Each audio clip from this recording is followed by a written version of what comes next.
جب ان کے سامنے اللہ کا ذکر کیا جاتا ہے، جب خالص اللہ کو پکارنے کی بات کہی جاتی ہے، اللہ کو سجدہ کرنے کی بات کہی جاتی ہے، اللہ تعالیٰ سے مرادیں مانگنے کی بات کہی جاتی ہے، تو وہ ناپسند مالک نہیں ہے تو وہ کسی چیز کے مالک نہیں ہو سکتے۔ جب وہ کسی چیز کے مالک نہیں ہے تو کسی کو نہ فائدہ پہنچا سکتے ہیں اور نہ نقصان پہنچا سکتے ہیں، نہ نقصان کو دور کر۔ اللہ تعالیٰ کی بے عزتی ہو تو ان کو منظور ہے، لیکن اگر کوئی منع کرتا ہے کہ پیروں کے سامنے سجدہ مت کرو، غیروں کے سامنے سجدہ مت کرو، ان سے منتیں مت مانگو، ان سے مرادیں مت مانگو، ان سے اولاد مت مانگو، ان سے بارش مت مانگو، ان سے رزق مت طلب کرو، تو وہ جل جاتے ہیں، برا مان جاتے ہیں۔ شرک اکبر کا مطلب ہے کہ اللہ رب العالمین کی ذات، اس کی صفات اور اس کی عبادت میں مخلوقات میں سے کسی کو بھی شریک کرنا، ساجھیدار قرار دینا، حصے دار بنانا۔ شرک اکبر کا ارتکاب کرنے والا دین اسلام سے خارج ہو جاتا ہے۔ اگر وہ اسی حالت میں دنیا سے انتقال کر جاتا ہے تو اس کے معافی کی کوئی گنجائش نہیں، وہ ہمیشہ ہمیشہ کے لیے جہنم میں جلے گا۔ شرک اکبر کی 3 قسمیں ہیں: شرک فی الذات، شرک فی العبادہ اور شرک فی الصفات۔ سب سے پہلی قسم شرک فی الذات۔ شرک فی الذات کا کیا مطلب ہے؟ جب ہم قرآن اور حدیث کا مطالعہ کرتے ہیں تو ہمیں معلوم ہوتا ہے کہ اللہ رب العالمین اپنی ذات میں تنہا ہے، نہ اس کا کوئی باپ ہے، نہ اس کی کوئی بیوی ہے، نہ اس کی کوئی ماں ہے، نہ اس کا کوئی بیٹا نہ بیٹی، اور نہ اس کی ذات کا کوئی حصے دار ہے، اس کی ذات سے کوئی نکلا ہوا نہیں ہے۔ اگر کوئی آدمی اللہ رب العالمین کے لیے بیٹے کا دعویٰ کرتا ہے، اس کے لیے بیٹی کا تصور کرتا ہے، یا اس کے لیے بیوی کا دعویٰ کرتا ہے، تو اللہ رب العالمین کی ذات میں شرک کرتا ہے، اور یہ شرک اکبر ہے۔ جیسا کہ یہودیوں نے حضرت عزیر علیہ السلام کو اللہ کا بیٹا کہا، اور نصارہ یعنی عیسائیوں نے حضرت عیسیٰ علیہ السلام کو اللہ کا بیٹا کہا۔ اللہ رب العالمین نے ان کے قول کو سورہ التوبہ آیت نمبر 30 کے اندر نقل کیا: وقالت اليہود عزیر بن اللہ وقالت النصارى المسیح ابن اللہ ذالک قولہم بافواہہم، کہ یہودیوں نے کہا عزیر علیہ السلام اللہ کے بیٹے ہیں، اور عیسائیوں نے کہا کہ عیسیٰ علیہ السلام اللہ کے بیٹے ہیں۔ ذالک قولہم بافواہہم، یہ ان کی اپنے منہ کی باتیں ہیں، یہ ان کی اپنی بنائی ہوئی باتیں ہیں، اس بات کی کوئی حقیقت نہیں ہے۔ یضاہئون قول الذین کفروا من قبل، یہ اپنے سے پہلے کافروں کی باتوں کی نقل کرتے ہیں۔ قاتلہم اللہ انا یؤفکون، اللہ تعالیٰ ان کو ہلاک و برباد کرے، یہ کس طرف بھٹکائے جا رہے ہیں۔ یہود و نصارہ نے صرف انبیاء کرام کو اللہ کا بیٹا نہیں کہا، وہ حد سے گزرتے ہوئے بعد میں اپنے لیے بھی یہ دعویٰ کر دیا، انہوں نے کہا کہ ہم اللہ تعالیٰ کے بیٹے اور چہیتے ہیں۔ باقی جو انسان ہے جو یہودی اور عیسائی نہیں ہے وہ تو عام انسان ہے، وہ غلام ہے، لیکن جو یہودی اور عیسائی ہے وہ اللہ تعالیٰ کے بیٹے ہیں، اللہ تعالیٰ کے چہیتے ہیں۔ جیسا کہ اللہ رب العالمین نے ان کے اس قول کو سورہ المائدہ آیت نمبر 18 کے اندر نقل کیا: وقالت اليہود والنصارى نحن ابناء اللہ واحباؤہ، کہ یہود و نصارہ نے کہا ہم اللہ تعالیٰ کے بیٹے اور ہم اس کے چہیتے ہیں۔ تو اللہ رب العالمین نے کیا کہا؟ قل فلما يعذبكم بذنوبكم، اے نبی آپ ان سے پوچھئے کہ پھر اللہ رب العالمین تمہیں تمہارے گناہوں کی سزا کیوں دیتا ہے؟ جب تم گناہ کرتے ہو تو اللہ رب العالمین تمہارے گناہوں کی بنیاد پر تمہاری پکڑ کیوں کرتا ہے، تمہیں رسوا اور ذلیل کیوں کر دیتا ہے؟ اگر تم اللہ تعالیٰ کے بیٹے ہو تو اللہ تعالیٰ تمہارے گناہوں کی پکڑ نہیں کر سکتا۔ بل انتم بشر ممن خلق، بلکہ تم انسان ہو انہی میں سے جن کو اللہ رب العالمین نے پیدا کیا۔ یغفر لمن یشاء یعذب من یشاء، اللہ تعالیٰ جس کو چاہتا ہے معاف کر دیتا ہے اور جس کو چاہتا ہے عذاب دے دیتا ہے۔ وَلِلَّهِ مُلْكُ السَّمَاوَاتِ وَالْأَرْضِ وَمَا بَيْنَهُمَا وَإِلَيْهِ الْمَصِيرُ، زمین و آسمان اور اس کے درمیان جتنی چیزیں ہیں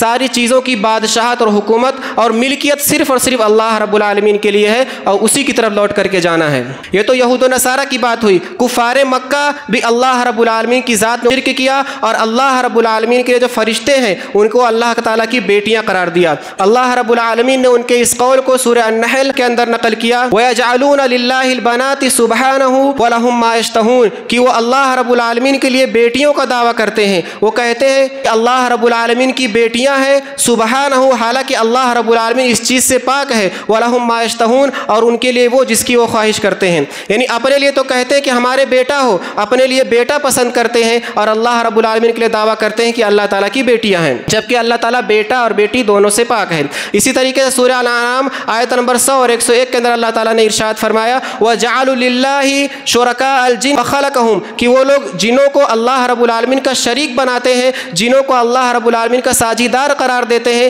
حالانکہ اللہ رب العالمین نے ان کو پیدا کیا، یعنی جن اللہ تعالیٰ کے شریک نہیں ہے بلکہ اللہ تعالیٰ کی پیدا کی ہوئی مخلوق ہیں۔ وَخَرَقُوا لَهُ بَنِينَ وَبَنَاتٍ بِغَيْرِ علم اور یہ لوگ اللہ تعالیٰ کے لیے بیٹا اور بیٹی کا دعویٰ کرتے ہیں، بیٹا اور بیٹی گڑھتے ہیں بغیر کسی علم کے، نہ ان کے پاس اس بات کا علم ہے، نہ کوئی ثبوت ہے، نہ کوئی دلیل ہے، بغیر علم کے اس بات کا دعویٰ کرتے ہیں۔ سبحانہ و تعالی عما یصفون اللہ تعالیٰ اس سے پاک ہے جو کچھ یہ لوگ بیان کرتے ہیں۔ بدیع السماوات والارض اللہ رب العالمین زمین و آسمان کا از سر نو بنانے والا ہے، بغیر مثال سابق کے بنانے والا ہے، یعنی ایسا نہیں ہے کہ زمین و آسمان کی بناوٹ پہلے سے موجود تھی، اللہ رب العالمین نے کسی کو دیکھ کر بنایا ہو، بلکہ اللہ رب العالمین نے از سر نو آسمان و زمین کو بنایا ہے۔ آگے اللہ تعالیٰ پوچھتا ہے انا یکون لہ ولد ولم تکن لہ صاحبہ کہ اللہ رب العالمین کی اولاد کیسے ہو سکتی ہے، اللہ رب العالمین کا بیٹا کیسے ہو سکتا ہے، حالانکہ اللہ رب العالمین کی بیوی ہی نہیں ہے۔ وخلق کل شیء وهو بكل شیء علیم کہ اللہ رب العالمین نے ہر چیز کو پیدا کیا ہے، وہ ہر چیز کو جاننے والا ہے،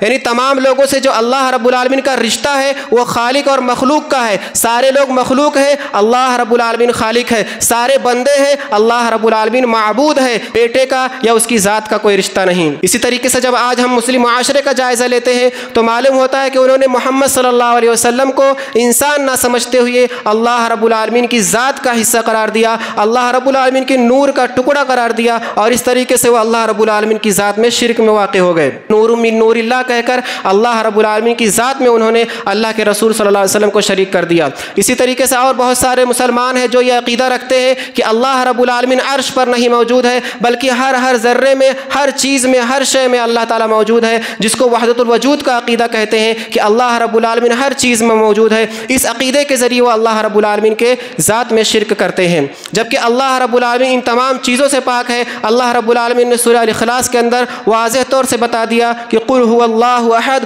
اللہ الصمد لم یلد ولم یولد ولم یکن لہ کفوا احد کہ نبی آپ کہہ دیجئے کہ اللہ رب العالمین اکیلا ہے، اللہ الصمد اللہ بے نیاز ہے، اللہ رب العالمین کسی کا محتاج نہیں ہے، اس کو کسی کی ضرورت نہیں ہے، کسی کے ہونے یا نہ ہونے سے اللہ رب العالمین کو فرق نہیں پڑتا ہے۔ لم یلد ولم یولد نہ اس نے کسی کو بیٹا بنایا اور نہ وہ کسی کا بیٹا ہے، ولم یکن لہ کفوا احد اور اس کے ہمسر، اس کے برابر، اس کے ہم پلہ کوئی بھی نہیں ہے۔ تو اگر کوئی آدمی اللہ رب العالمین کی ذات میں شرک کرتا ہے، اس کے لیے بیٹا یا بیٹی کا دعویٰ کرتا ہے، بیوی کا دعویٰ کرتا ہے، یا اس کی ذات کا حصہ قرار دیتا ہے، یا اللہ تبارک و تعالیٰ کو ہر چیز ہر ذرے میں مانتا ہے، تو گویا کہ وہ شرک اکبر کا ارتکاب کرتا ہے۔ اسی طریقے سے شرک کی دوسری قسم شرک فی العبادہ، جب ہم قرآن و حدیث کا مطالعہ کرتے ہیں تو معلوم ہوتا ہے کہ اللہ رب العالمین نے جنوں اور انسانوں کو صرف اور صرف اپنی عبادت کے لیے پیدا فرمایا ہے، جیسا کہ اللہ تعالیٰ سورہ زاریات آیت نمبر 56 کے اندر ارشاد فرماتا ہے وَمَا خَلَقْتُ الْجِنَّ وَالْإِنسَ إِلَّا لِيَعْبُدُونَ کہ میں نے جنوں اور انسانوں کو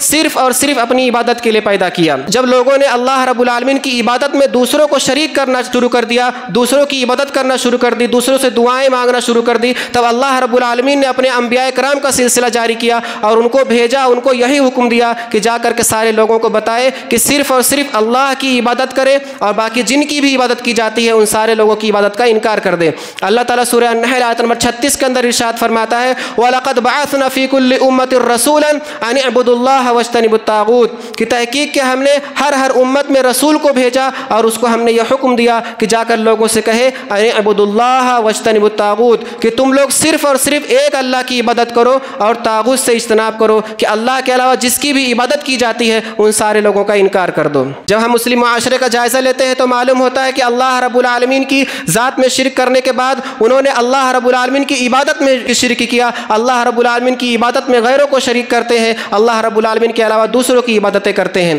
سب سے پہلی عبادت دعا اللہ رب العالمین کی بہت اہم اور بہت بڑی عبادت ہے۔ دعا کا لفظی معنی ہوتا ہے پکارنا۔ اگر کوئی سبب کے تحت کسی کو پکارتا ہے، یعنی ایک انسان دوسرے انسان سے مدد مانگتا ہے جو سبب کے تحت ہے، تو اس کو دعا نہیں کہتے۔ اگر ایک بیٹا اپنے باپ سے مدد مانگتا ہے، یا کمزور انسان طاقتور انسان سے جا کر مدد مانگتا ہے، یا غریب انسان مال والے سے جا کر پیسہ مانگتا ہے، تو یہ سبب کے تحت ہے جس کو اللہ رب العالمین نے دنیا میں سبب قرار دیا ہے، اس کو دعا نہیں کہتے ہیں۔ جو ما فوق الاسباب دعا کی جاتی ہے، جو غائبانہ طور سے پکارا جاتا ہے، نفع و نقصان کا مالک سمجھتے ہوئے کسی کو غائبانہ بلانا پکارنا اور اس سے اپنی حاجت کا سوال کرنا، اس کو دعا کہتے ہیں۔ اور یہ دعا صرف اور صرف اللہ رب العالمین کے لائق و زیبا ہے، صرف آدمی اللہ تعالیٰ سے کر سکتا ہے، اس کے علاوہ کسی اور سے نہیں۔ قرآن مجید کا مطالعہ کریے، اللہ رب العالمین نے اکثر مقامات پر صرف اور صرف اپنے آپ کو پکارنے کا حکم دیا۔ 4 آیتیں میں آپ لوگ کے سامنے ذکر کرتا ہوں، اللہ رب العالمین نے جس میں واضح طور سے اپنے بندے کو حکم دیا کہ صرف مجھ کو پکارو۔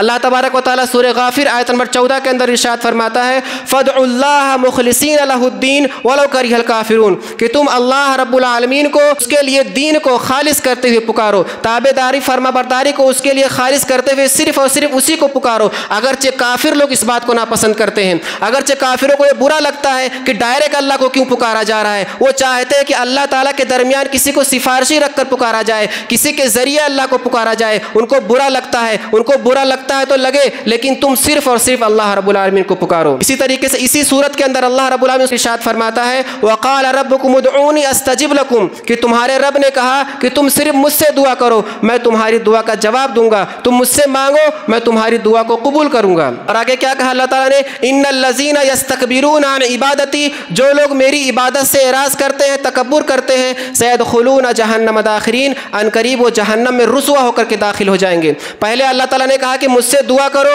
میں دعا قبول کرتا ہوں، اور بعد میں اللہ تعالیٰ نے کہا جو میری عبادت سے اعراض کرتے ہیں۔ معلوم ہوا کہ دعا کرنا یہ اللہ تعالیٰ کی عبادت ہے، جو اللہ تعالیٰ سے دعا نہیں کرتا گویا کہ وہ اللہ تعالیٰ کی عبادت سے اعراض کرتا ہے، اللہ تعالیٰ کی عبادت سے منہ موڑتا ہے، اور جو اللہ تعالیٰ سے دعا نہیں کرتا، اس کی عبادت نہیں کرتا، وہ اللہ تعالیٰ کے جہنم کا حقدار ہے۔ اسی طریقے سے اللہ رب العالمین سورہ البقرہ آیت نمبر 186 کے اندر ارشاد فرماتا ہے وَإِذَا سَأَلَكَ عِبَادِي عَنِّي فَإِنِّي قَرِيبٌ أُجِيبُ دَعْوَةَ الدَّاعِ إِذَا دَعَانِ فَلْيَسْتَجِيبُوا لِي وَلْيُؤْمِنُوا بِي لَعَلَّهُمْ يَرْشُدُونَ، کہ اے نبی جب آپ سے میرے بندے میرے بارے میں سوال کرے تو آپ کہہ دیجئے کہ میں قریب ہوں، اجیب دعوت الداعی اذا دعان، دعا کرنے والے کی دعا کو میں قبول کرتا ہوں جب وہ مجھ کو پکارتا ہے، فلیستجیبوا لی، تو ان کو چاہیے کہ وہ میرا حکم مانیں، ولیؤمنوا بی، اور مجھ پر بھروسہ رکھیں، لعلہم یرشدون، تاکہ وہ کامیاب ہو جائیں۔ اسی طریقے سے اللہ رب العالمین سورۃ الاعراف آیت نمبر 180 کے اندر ارشاد فرماتا ہے وَلِلَّهِ الْأَسْمَاءُ الْحُسْنَى فَادْعُوهُ بِهَا، کہ اللہ رب العالمین کے اسماء حسنہ ہیں،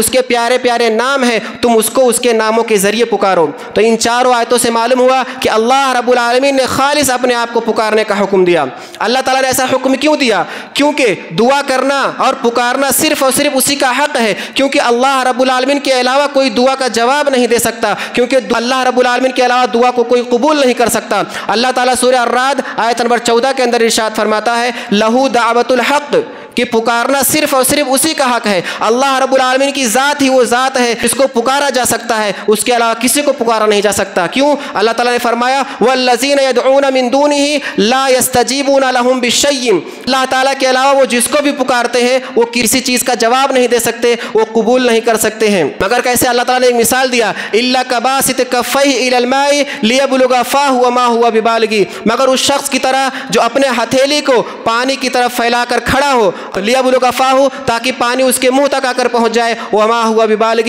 اور پانی اس کے منہ تک پہنچنے والا نہیں ہے، وما دعاء الکافرین الا فی ضلال، کافروں کی دعا، کافروں کی پکار جو ہے گمراہی ہے۔ اللہ رب العالمین نے یہاں مثال کہہ دیا جس طرح آدمی کھڑے ہو کر پانی کو پکارے اور پانی سے کہے کہ آ کر منہ میں داخل ہو جائے، تو جس طرح پانی آ کر منہ میں داخل نہیں ہو سکتا، اسی طریقے سے اللہ کے علاوہ کوئی کسی غیر کو پکارتا ہے تو غیر اس کی پکار کا جواب نہیں دے سکتے، اس کی پکار کا قبول نہیں کر سکتے ہیں۔ اللہ رب العالمین نے غیروں کو پکارنے سے منع کرتے ہوئے فرمایا کہ ان کو مت پکارو، کیوں؟ اس لیے کہ وہ نفع اور نقصان نہیں پہنچا سکتے۔ آدمی جب دعا کرتا ہے، آدمی جب کسی کو پکارتا ہے تو دو ہی چیزوں کے لیے پکارتا ہے، یا تو اس کو کوئی نفع چاہیے ہوتا ہے، کوئی فائدے کا سوال کرتا ہے، یا کسی نقصان کو ہٹانے کا سوال کرتا ہے۔ یہ دو چیزوں کے لیے آدمی کسی سے دعا کرتا ہے، اور اللہ رب العالمین نے فرمایا کہ اللہ تعالیٰ کے علاوہ نہ کوئی نفع پہنچا سکتا ہے اور نہ ہی کوئی نقصان پہنچا سکتا ہے، نہ کوئی نقصان کو دور کر سکتا ہے۔ اللہ رب العالمین نے فرمایا اپنے نبی کو خطاب کرتے ہوئے سورہ یونس آیت نمبر 106 کے اندر وَلَا تَدْعُ مِن دُونِ اللَّهِ مَا لَا يَنفَعُكَ وَلَا يَضُرُّكَ فَإِن فَعَلْتَ فَإِنَّكَ إِذًا مِنَ الظَّالِمِينَ، کہ اے نبی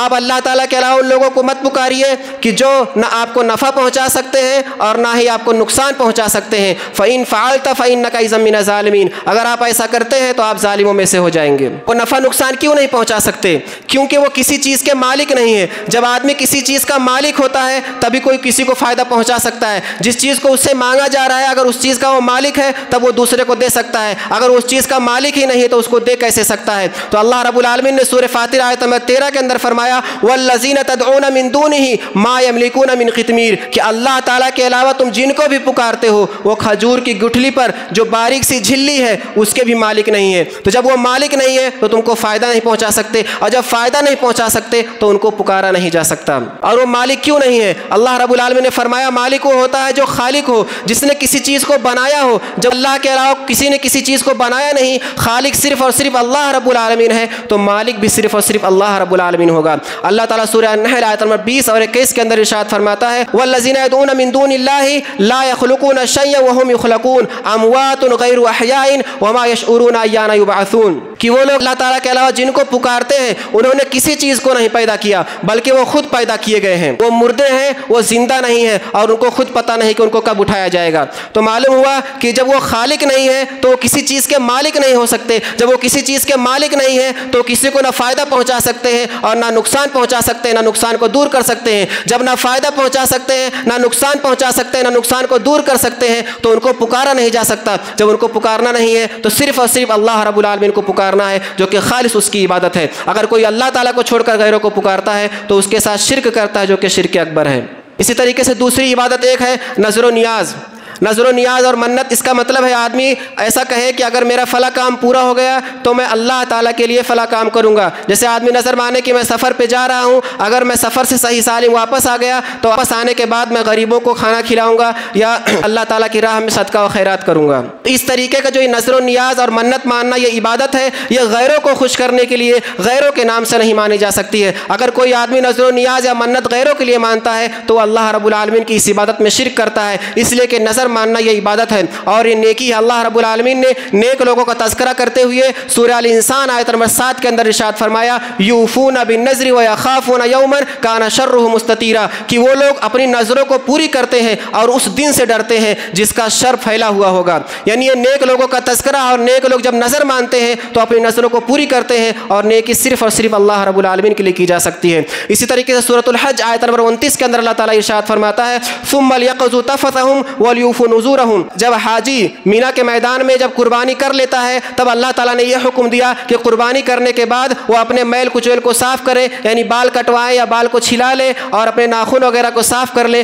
ولیوفوا نذورهم، اور جو انہوں نے نظر و نیاز مانی ہے اس کو پوری کر لیں۔ تو معلوم ہوا کہ نظر و نیاز صرف اور صرف اللہ رب العالمین کے لیے مانی جا سکتی ہے۔ اگر کوئی آدمی غیروں کی طرف منسوب کرتا ہے کسی چیز کو تو اللہ تعالیٰ نے اس کو حرام قرار دیا ہے، جیسا کہ اللہ تعالیٰ سورہ البقرہ آیت نمبر 173 کے اندر ارشاد فرماتا ہے انما حرم علیکم المیتۃ والدم ولحم الخنزیر وما اہل به لغیر اللہ، کہ بے شک اللہ تبارک و تعالیٰ نے تمہارے اوپر مردار کو حرام قرار دیا ہے اور خون کو حرام قرار دیا ہے اور خنزیر کے گوشت کو حرام قرار دیا ہے۔ اسی طریقے سے جس کے اوپر غیر اللہ کا نام لیا گیا ہو، غیر اللہ کی طرف جس کو منسوب کیا گیا ہو، اس کو اللہ تبارک و تعالیٰ نے تمہارے اوپر حرام قرار دیا ہے۔ نظر و نیاز اور منت جو ہوتی ہے غیروں کی طرف منسوب کر کے جو لوگ کرتے ہیں، جو غیروں کے نام کے نظر و نیاز دیتے ہیں، غیروں کو خوش کرنے کے لیے جو منتیں مانتے ہیں، وہ غیروں کی طرف منسوب ہے اللہ تعالیٰ کے علاوہ، جو کہ حرام ہے۔ اس سے واضح طور سے اللہ رب العالمین نے سورہ النحل آیت نمبر 56 کے اندر ارشاد فرمایا وَيَجْعَلُونَ لِمَا لَا يَعْلَمُونَ نَصِيبًا مِمَّا رَزَقْنَاهُمْ، لوگ اللہ تعالیٰ کے علاوہ ان لوگوں کے لیے جن کے بارے میں ان کو کچھ بھی علم نہیں ہے